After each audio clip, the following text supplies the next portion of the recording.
This segment has been sponsored by the local Edward Jones office of Lee Colvin. The host of this show and Edward Jones have an existing business relationship. This event is not a testimonial of the services provided by Edward Jones financial advisor Lee Colvin. Rutherford Issues with Brian Barrett on FM 101.9 and AM 1450 Murfreesboro, FM 100.5 Smyrna. Listen and watch at WGNSradio.com. Rutherford Issues is powered by Middle Tennessee Electric. MTE's charitable foundation, Sharing Change, is funded by members who round up their electric bills to the nearest dollar each month as a donation and support hundreds of nonprofits. Find out more at sharingchange.org. Edward Jones, financial advisor Lee Colvin, joins us here on this Tuesday morning, and we're going to be talking about, are you afraid of outliving your money? But Lee, we bid you a great morning. Good morning, Brian. Are you trying to outrun the week to hold on to the money a few days longer? I guess whatever we can do to make it go longer. You know, that's the whole point. Whatever it takes, right? Yeah. We're just gonna skip days. Well, you know, what's a Tuesday? You know, it's just the day before Wednesday. Well, absolutely. I guess that is something that you start thinking about. You know, once you hit our age, especially, maybe. You know, the question: do you worry about running out of money during your retirement years?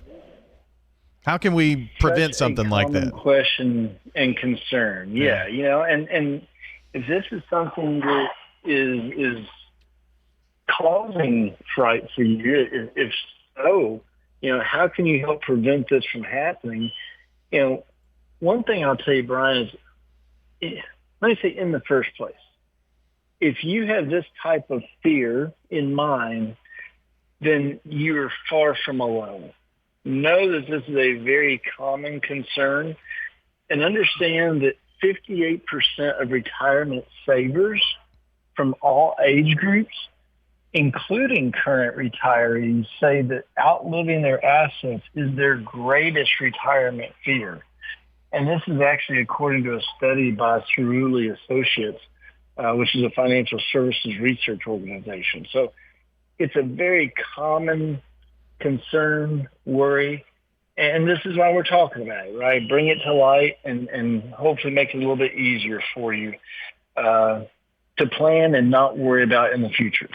Well, Lee, talking about this particular kind of fear can, you know, if 58% of retirement savers are thinking about it, including those current retirees, I'm sure that it affects your quality of life when you retire. So, I guess we're going to try to put brakes on this just a little bit, you know, get your finger off of the panic button here, because you're going to share some tips. Looks like about 6 tips here about that. So what would be your first tip on not worrying so much about that?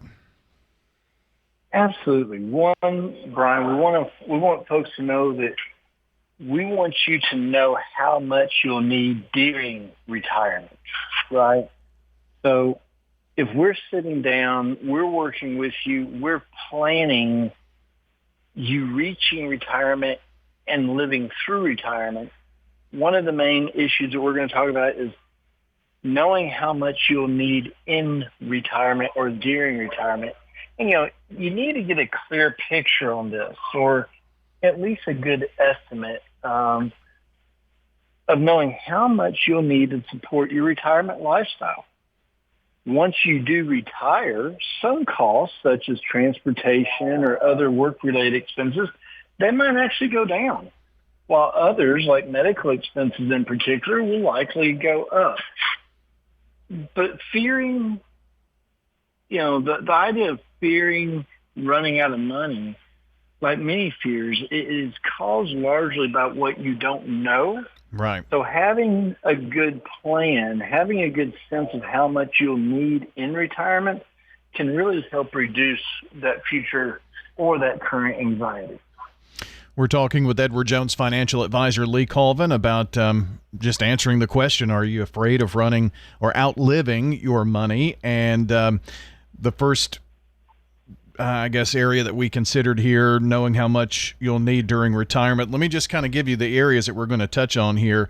Building financial resources before retirement, maximizing your Social Security payments, re-entering the workforce, cutting costs during retirement, and looking for more income from your investment. So, Lee, let's talk secondly here about building financial resources before retirement.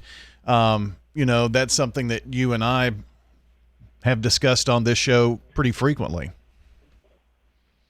Certainly, Brian. And, you're probably at your peak earning capacity in the years where you're close to your retirement.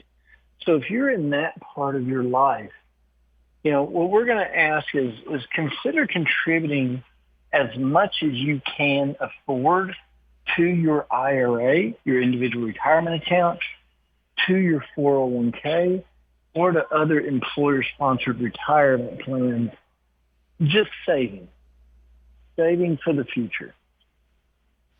Good points there, obviously. And, I happen to feel like maybe it's the time when the kids are out of the house and, maybe it's just you and your spouse and, you're not paying for basketball camps, but that's just thinking out loud. What about maximizing those Social Security payments? Brian, so important. And, folks, you can start collecting Social Security as early as age 62, but your monthly benefits will be larger if you can afford to wait until your full retirement age between 66 and 67. And you can actually even max out your payments if you wait to age 70. So just understand that you can still get pay increases or more lifetime income waiting a little bit longer versus taking a little bit earlier. All right, let's take a look at our fourth tip here, if you will, our fourth thing to consider, and re-entering the workforce, going back to work. That doesn't mean it has to be full-time. It doesn't, there are a lot of things to consider there, I would think. Well, going back to work in some capacity is one way to possibly help build retirement resources and possibly delay taking Social Security. If you have a particular area of expertise and you enjoy the work that you did, you might be able to go back to it on a part-time basis or do some consulting.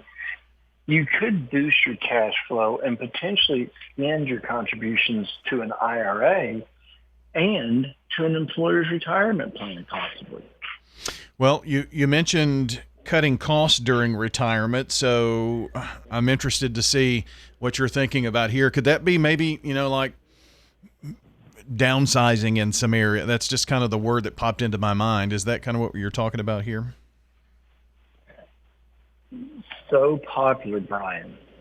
Cost cutting and downsizing, such a popular idea for folks. And if you're willing and able to move to a less expensive area of town or part of the country, maybe scale down your current living space. This is an emotional decision as well as a financial one. And downsizing isn't for everybody. But it might be something to at least consider. Mm-hmm. As for the lesser ways of reducing expenses, try to take advantage of senior discounts, which are offered in many areas, including entertainment, public transportation, restaurants, retail establishments, and look for other opportunities such as cutting out streaming services that you may not be currently using. Very good tips. I mean, you and I probably can get the senior coffee at McDonald's right now, so, that helps.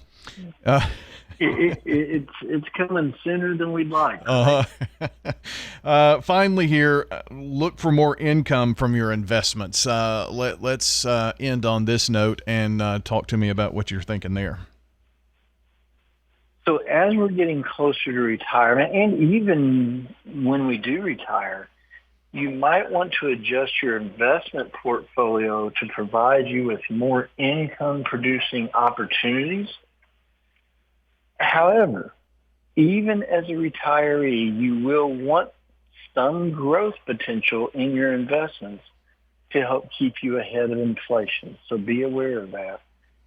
And Brian, ultimately, the more you can bolster your financial security before and during retirement, the less fear that you may have to outlive your money. Sure. Very good points here. And some of the things that you talked about in this, looking for more income from your investments, knowing how much you'll need during retirement. These are some questions that you really need to get with a financial advisor about. And for folks listening, Lee, that may not have a financial advisor, trying to do some things on their own, haven't talked to theirs in a long, long time, don't even know what number to call, whatever the case may be, I'm sure that you or any of the Edward Jones financial advisors here in Rutherford County would love to talk to you. Certainly, Brian. And remember, things you and I talk about all the time on here is bringing your whole financial team together, right? Bringing we as Edward Jones in to be your investment and financial experts, bringing in your tax or CPA expert, bringing in your estate planning attorney expert. We want to work and help you, and doing that sometimes can bring everybody together and do more planning, again, preparing for that retirement so that you're not so anxious. And in doing that, we would love to hear from you. If you're somebody who's getting closer to that, maybe you have not had that meeting, you're not sure who to talk to, feel free to give us a call. You can reach out to us at 615-907-7056.